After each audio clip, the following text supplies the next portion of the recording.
«Эхо Москвы» в Уфе и общественная организация «Берзямлек» представляют рубрику «Говорим по-башкирски». Достойные. Лайык булырлык.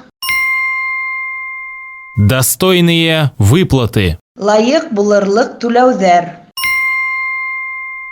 Достойные выплаты. Лайык булырлык түләүҙәр.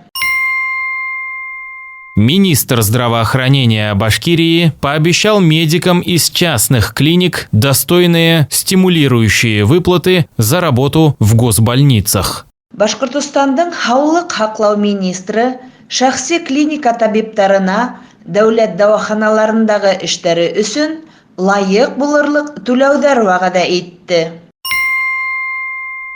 Министр здравоохранения Башкирии пообещал медикам из частных клиник достойные стимулирующие выплаты за работу в госбольницах. Башкортостандың һаулык һаҡлау министры шәхси клиника табиптарына дәүләт дауаханаларындағы эштәре өсөн лайык булырлык түләүҙәр вәғәҙә итте. «Эхо Москвы» в Уфе и общественная организация «Берзямлек» представляют рубрику «Говорим по-башкирски».